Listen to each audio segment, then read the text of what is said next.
नमस्कार। हिमालय की गोदी में स्थित भगवान शिव को समर्पित अमरनाथ का मंदिर हिंदुओं के सबसे प्रमुख तीर्थ स्थलों में से एक है, जिससे लाखों करोड़ों भक्तों की आस्था जुड़ी हुई है। ये पवित्र तीर्थराज श्रीनगर के उत्तर पूर्व में 145 किलोमीटर दूर स्थित है, जिसकी समुद्र तल से ऊंचाई करीब 13,600 फुट है। इस पवित्र गुफा की लंबाई 19 मीटर, चौड़ाई 16 मीटर और ऊंचाई 11 मीटर है। जन श्रुति प्रचलित है कि इसी गुफा में माता पार्वती को भगवान शिव ने अमर कथा सुनाई थी, जिसे सुनकर सद्योजात शुक शिशु सुखदेव ऋषि के रूप में अमर हो गए थे। गुफा में आज भी श्रद्धालुओं को कबूतरों का एक जोड़ा दिखाई दे जाता है, जिन्हें श्रद्धालु अमर पक्षी बताते हैं।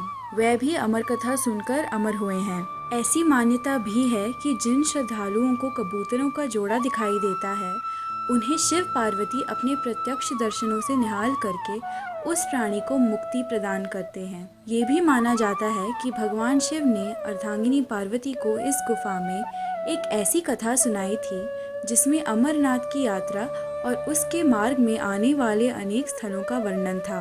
ये कथा कालांतर में अमर कथा नाम से विख्यात हुई। कुछ विद्वानों का मत है कि भगवान शंकर जब पार्वती की अमर कथा सुनाने ले जा रहे थे, तो उन्होंने छोटे छोटे अनंत नाग को अनंत नाग में छोड़ा, माथे के चंदन को चंदन बाड़ी में उतारा, अन्य पिसुओं को पिसु टॉप पर और गले के शेषनाग को शेषनाग नामक स्थल पर छोड़ा था। ये तमाम स्थल अब भी अमरनाथ यात्रा में आते हैं। अमरनाथ गुफा का सबसे पहला पता 16वीं शताब्दी के पूर्वार्ध में एक मुसलमान गडरिये को चला था। आज भी चौथाई चढ़ावा उस मुसलमान गडरिये के वंशजों को मिलता है। आश्चर्य की बात यह है कि अमरनाथ गुफा एक नहीं है। अमरावती नदी के पथ पर आगे बढ़ते समय और भी कई छोटी बड़ी गुफाएं दिखती हैं।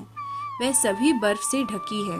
भगवान शिव के इस प्रमुख अमरनाथ गुफा में भगवान शंकर और माता पार्वती के अमरत्व का रहस्य बताया गया था। इसीलिए इस पवित्र स्थल को तीर्थों का तीर्थ भी कहा जाता है। इस पवित्र गुफा के दर्शन करने से भक्तों की सभी इच्छाएं पूरी होती हैं। हालांकि इसके दर्शन बेहद दुर्लभ हैं। बड़ी मुश्किलों के बाद भक्तगण इसके दर्शन करने के लिए यहाँ पहुँचते हैं। इस पवित्र मंदिर का अपना एक ऐतिहासिक और पौराणिक महत्व है।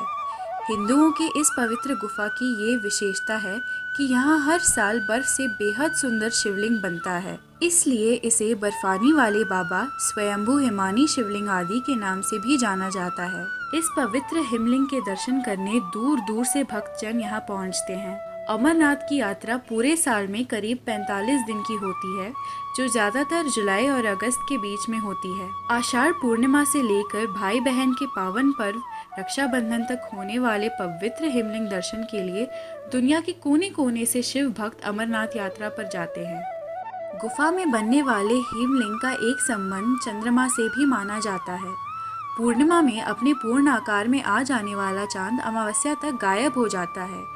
गुफा में बनने वाला हिमलिंग भी चांद के साथ ही बढ़ता जाता है और पूर्णिमा को अपने वृहद आकार में होता है। उसके बाद चांद के आकार के साथ साथ हिमलिंग भी पिघलता जाता है और अमावस्या आते आते ये अंतर्ध्यान हो जाता है। अब इस गुफा के पौराणिक इतिहास के बारे में जानते हैं। कश्मीर घाटी में राजा दक्ष, ऋषि कश्यप और उनके पुत्रों का निवास स्थान था। पौराणिक मान्यता है कि एक बार कश्मीर की घाटी जलमग्न हो गई थी। उसने एक बड़ी झील का रूप ले लिया। तब ऋषि कश्यप ने इस जल को अनेक नदियों और छोटे छोटे जल स्रोतों के द्वारा बहा दिया। उसी समय भृग ऋषि पवित्र हिमालय पर्वत की यात्रा के दौरान वहां से गुजरे। तब जल स्तर कम होने पर हिमालय की पर्वत श्रृंखलाओं में सबसे पहले भृग ऋषि ने अमरनाथ की पवित्र गुफा और बर्फ के शिवलिंग को देखा। मान्यता है कि तब से ही ये स्थान शिव आराधना और यात्रा का प्रमुख देवस्थान बन गया, क्योंकि यहाँ भगवान शिव ने तपस्या की थी। अमरनाथ गुफा को पुरातत्व विभाग वाले 5000 वर्ष पुराना मानते हैं, अर्थात महाभारत काल में ये गुफा थी। लेकिन उनका ये आकलन गलत हो सकता है, क्योंकि सवाल ये उठता है कि जब 5000 वर्ष पूर्व गुफा थी, तो उसके पूर्व क्या गुफा नहीं थी? हिमालय के प्राचीन पहाड़ों को लाखों वर्ष पुराना माना जाता है। उनमें कोई गुफा बनाई गई होगी तो वह हिमयुग के दौरान ही बनाई गई होगी, अर्थात आज से 12 से 13,000 वर्ष पूर्व। पुराण के अनुसार काशी में दर्शन से 10 गुना, प्रयाग से 100 गुना और नैमिषारण्य से 1000 गुना पुण्य देने वाले श्री बाबा अमरनाथ के दर्शन हैं। और कैलाश को जो जाता है वह मोक्ष पाता है। वैसे तो अमरनाथ की यात्रा महाभारत के काल से ही की जा रही है। बौद्ध काल में भी इस मार्ग पर यात्रा करने के प्रमाण मिलते हैं। इसके बाद ईसा पूर्व लिखी गई कल्हण की राजतरंगिनी तरंग द्वितीय में उल्लेख मिलता है कि कश्मीर के राजा साम नीमत शिव के भक्त थे और वह पहलगाम के वनों में स्थित बर्फ के शिवलिंग की पूजा करने जाते थे। इस उल्लेख से पता चलता है कि ये तीर्थ यात्रा करने का प्रचलन कितना पुराना है। भृंगेश संहिता, नीलमत पुराण, कल्हण की राजतरंगिनी आदि में अमरनाथ तीर्थ का बराबर उल्लेख मिलता है। भृंगेश संहिता में कुछ महत्वपूर्ण स्थानों का उल्लेख है जहां तीर्थयात्रियों को अमरनाथ गुफा की ओर जाते समय धार्मिक अनुष्ठान करने पड़ते हैं। उनमें अनंतनया, माच भवन, गणेश बल, मामलेश्वर, चंदनवाड़ी, सुशराम नगर, पंचतरंगिनी और अमरावती शामिल हैं। एक अंग्रेज लेखक लॉरेंस अपनी पुस्तक वैली ऑफ कश्मीर में लिखते हैं कि पहले मट्टन के कश्मीरी ब्राह्मण अमरनाथ के तीर्थयात्रियों की यात्रा कराते थे। बाद में बटकुट में मल्लिकों ने ये जिम्मेदारी संभाल ली क्योंकि मार्ग को बनाए रखना और गाइड के रूप में कार्य करना उनकी जिम्मेदारी थी। इन्हें मौसम की जानकारी भी होती है। पहलगांव का अर्थ होता है गडरिये का गांव। जब आक्रमण हुआ तो 14वीं शताब्दी के मध्य से लगभग 300 वर्ष की अवधि के लिए अमरनाथ यात्रा बाधित रही। कश्मीर के शासकों में से एक था जैनुलबुद्दीन। उसने अमरनाथ गुफा की यात्रा की थी। फिर 18वीं सदी में फिर से ये यात्रा शुरू की गई। वर्ष 1991 से 1995 के दौरान आतंकी हमलों की आशंका के चलते इस यात्रा को स्थगित कर दिया गया था।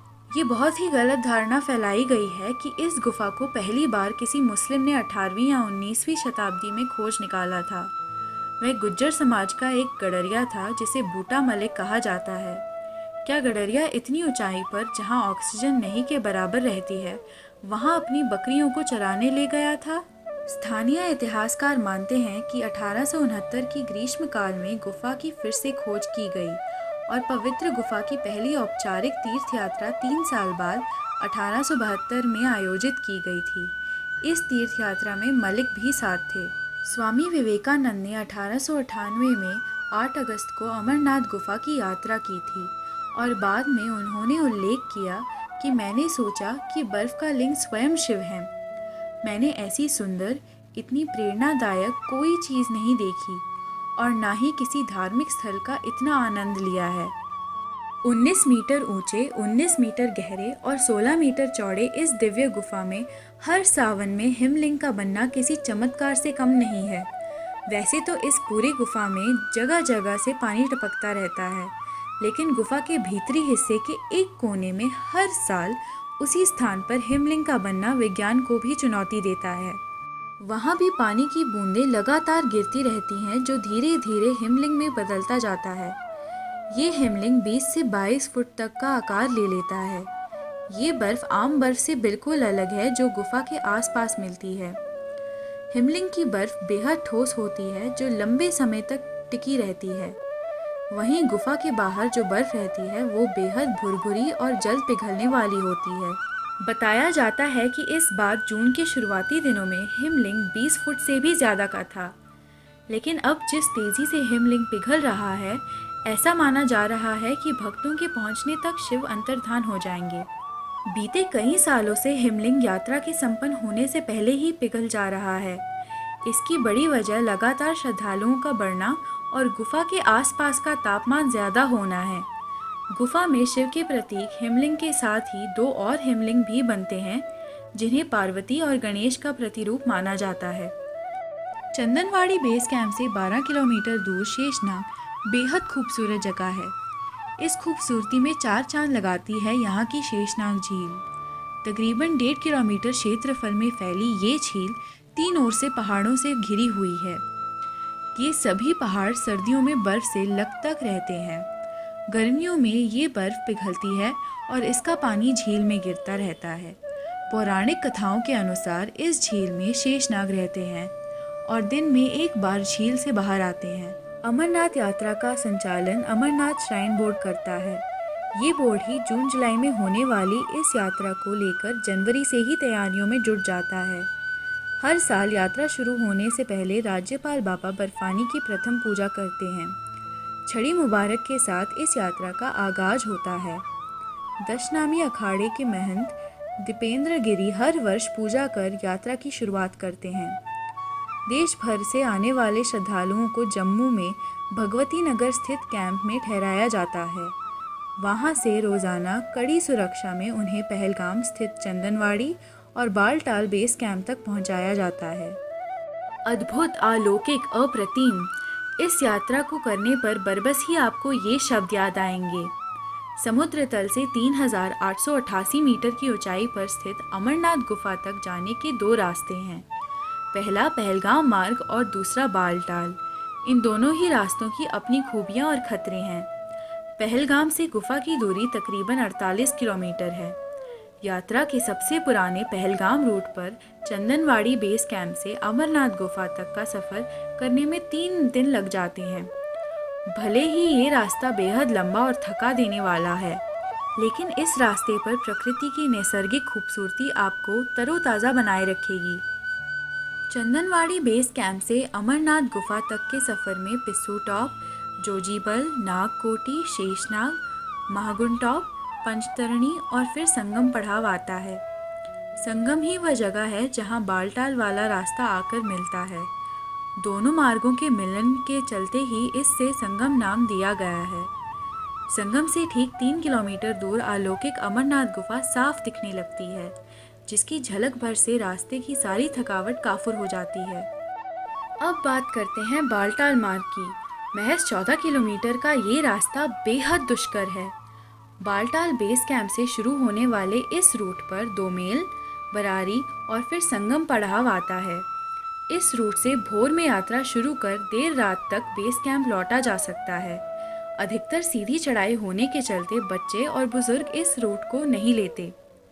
अगर आप स्वस्थ हैं तो जीवन में कम से कम एक बार अमरनाथ यात्रा जरूर करनी चाहिए।